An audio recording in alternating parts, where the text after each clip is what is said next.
Racing pigeon বাচ্চার যত্ন নিয়ে আলোচনা করব এই ভিডিওতে। সম্পূর্ণ ভিডিওটা কন্টিনিউ করবেন, কারণ এই ভিডিওর মধ্যে কবুতরের খাবার, কবুতরের হ্যান্ড ফিডিং নিয়ে, কবুতরের বাচ্চার ট্যাগ পরানোর বিষয় নিয়ে আমরা আলোচনা করব। যারা রেসিং পিজন লালন পালন করছেন বা রেসিং পিজন লালন পালন যারা করতে চান, তাদের জন্য কিন্তু এই ভিডিও থেকে অনেক কিছু জানা রয়েছে, অনেক কিছু শেখার রয়েছে। রেসিং পিজন কালেক্ট করার আগে, লালন পালন করার আগে যদি এই অভিজ্ঞতা আপনাদের থাকে, তাহলে রেসিং পিজন এই সেক্টরে আপনারা ডেভেলপ করতে পারবেন, সফলতা অর্জন করতে পারবেন। ইনশাআল্লাহ এখান থেকে ভালো একটা অর্জন আপনারা করতে পারবেন। সম্পূর্ণ ভিডিওটা দেখতে হবে ভিউয়ার্স। আসসালামু আলাইকুম friends, welcome back. So viewers, কেমন আছেন সবাই? আশা করছি সবাই আল্লাহ তাআলার রহমতে অনেক সুস্থ রয়েছেন এবং সুন্দর রয়েছেন। আমার হাতে ট্যাগ দেখতে পাচ্ছেন, রেসিং পিজনের ট্যাগ। আমরা 502 দেখতে পাচ্ছেন সিরিয়াল। সো আমরা 450 থেকে 500 পর্যন্ত আমরা ট্যাগ বানিয়েছিলাম আমাদের রেসার কবুতরের জন্য। এই 2026 সালে আমরা আরও 50 পিস ট্যাগ বানিয়েছিলাম 400 থেকে 450 পর্যন্ত। সেগুলো সব আমাদের বাচ্চাদেরকে আমরা পরিয়ে দিয়েছি, যে বাচ্চাগুলো চলে গেছে বাংলাদেশের এ প্রান্ত থেকে ও প্রান্ত। আর হাতে যে ট্যাগগুলো দেখতে পাচ্ছেন, এগুলো আমরা দ্বিতীয়বার, এই বছরের দ্বিতীয়বার আমরা আরও 50 পিস অর্ডার দিয়েছি। অর্থাৎ আশা করছি যে আর বাদ বাকি এখন চলছে June, July, August, September, October, November, December, এখনও 6 মাস রয়েছে। সো এই 6 মাসের মধ্যে আরও 50 পিস বাচ্চা বা 45 পিস কি 40 পিস বাচ্চা আমরা উৎপাদন করতে পারবো ইনশাল্লাহ। আমরা আমাদের ফার্ম থেকে, আমাদের কবুতরের খামার থেকে, কবুতর থেকে আমরা আরও কিছু বাচ্চা, প্রায় 40 থেকে 45 অথবা 50 পিস বাচ্চা আমরা আমাদের ফার্ম থেকে পাবো আশা করছি। বাদ বাকি আল্লাহ ভরসা। এই ট্যাগগুলো কিন্তু লেগে যাবে। যদি 2-1টা বাড়তি থাকে সেক্ষেত্রে সমস্যা বেশি একটা হবে না।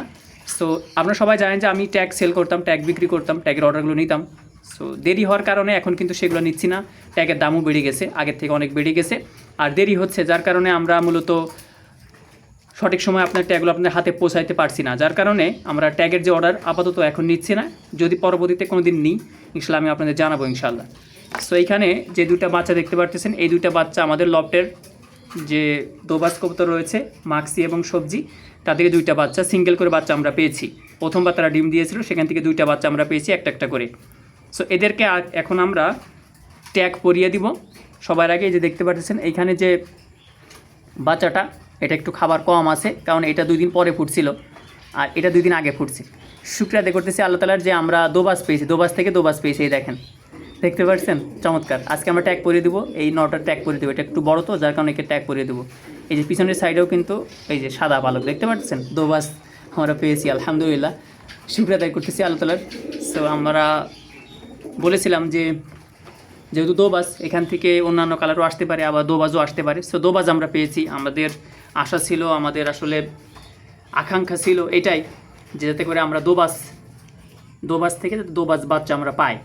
সো সারা বাংলাদেশে দোবাজের প্রতি একটা মানুষের চাহিদা, আগ্রহ রয়েছে কালারিং কবুতরের প্রতি। আর দোবাজ কবুতরটা অনেকে পছন্দ করে, আমিও ব্যতিক্রম নই, আমিও খুব পছন্দ করি। আমার লফটে কোনো দোবাজ কবুতর ছিল না, আমার লফটে কোনো মিলি কবুতর ছিল না। আমি জাত উন্নয়নের মাধ্যমে আসলে এটার সঙ্গে ওইটার সঙ্গে এইটা এইভাবে পেয়ার করে করে মূলত আমি বের করছি আলহামদুলিল্লাহ। সো এ সম্পর্কেও আমি আমার চ্যানেলের মধ্যে ভিডিও আপলোড করেছি, কীভাবে আপনারা একটা কালার থেকে ভিন্ন ভিন্ন কালারের কবুতর বের করবেন। সেটা আমি অন্যান্য ভিডিওর মধ্যে আমি আলোচনা করেছি, এখানে আমি সেটা করব না। আজকে আমরা বাচ্চার যত্ন, এই যে কবুতরের খাবার আমরা এই বাচ্চাটার খাইয়ে দিব এবং আমরা ট্যাগ করাবো, সেটা আপনারা দেখতে থাকেন। সো ফ্রেন্ডস, আপনারা জানেন যে কীভাবে ট্যাগ পরাইতে হয়, এটা আসলে নতুন কিছু নয়। সো এইখানে কিন্তু 500 পিস, মানে 500 নম্বর যে ট্যাগটা, 502, এই ট্যাগটাই মূলত আমি পরিয়ে দিব এই কবুতরটার।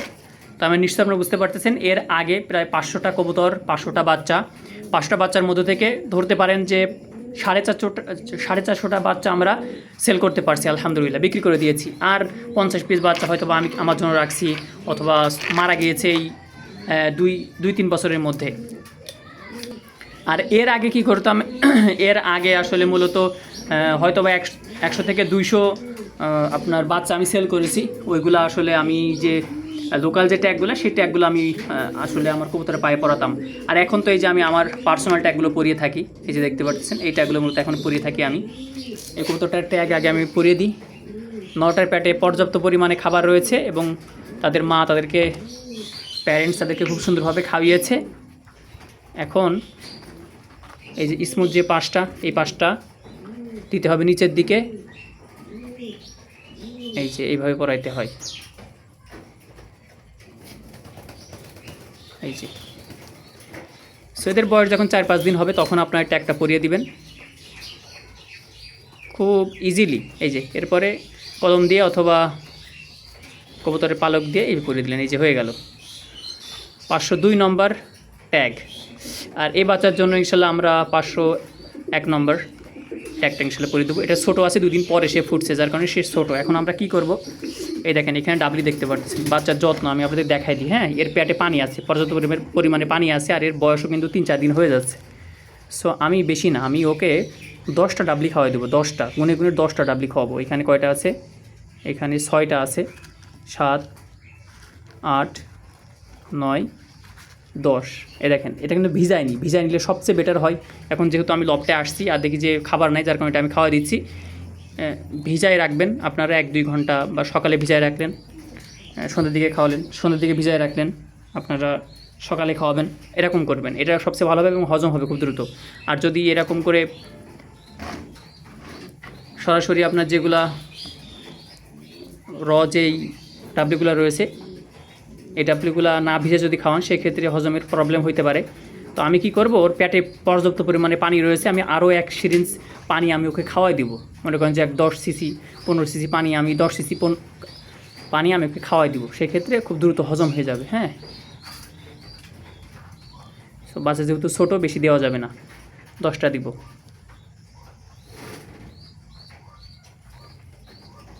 এইটা করলে কি হবে, কবুতরের যে গ্রোথটা এটা দেখবেন যে 1-2 দিনের মধ্যে আবার জায়গায় চলে আসবে, কবুতর অসুস্থ হয়ে মারা যাবে না। অনেকে বলেন, এই দেখেন অনেকে বলেন যে ভাই কবুতর চলে গেছে পেটের মধ্যে সব, এখন আমরা পানি খাওয়াই দেবো। অনেকে আপনারা বলেন যে ভাই কবুতরের বাচ্চা মারা যাচ্ছে কেন। সো হ্যান্ড ফিডিং করাইতে হয়, যখন দেখছেন যে খাবার কম পাচ্ছে বাবা মা থেকে, তখন হ্যান্ড ফিডিং করাইতে হবে। সো এখানে 10 মিলি মতো পানি আছে, ওর পেটে যেহেতু আগে থেকে পানি ছিল, সো আমি বেশি পানি খাওয়াবো না। আমি দেখি 5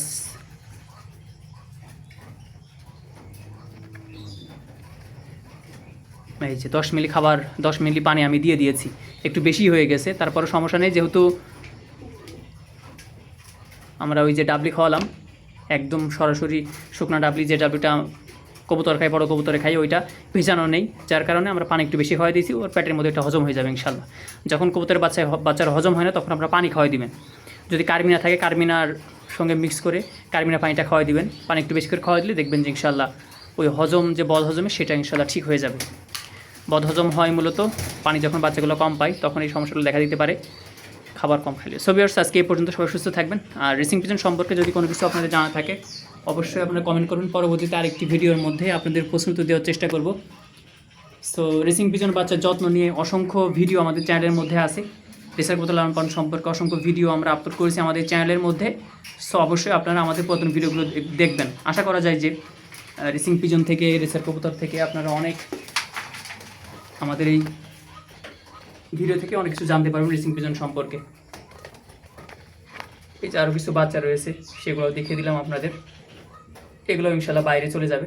সো সবাই দোয়া করুন ভিউয়ার্স। আসসালামু আলাইকুম ওয়া রাহমাতুল্লাহি ওয়া বারাকাতুহু।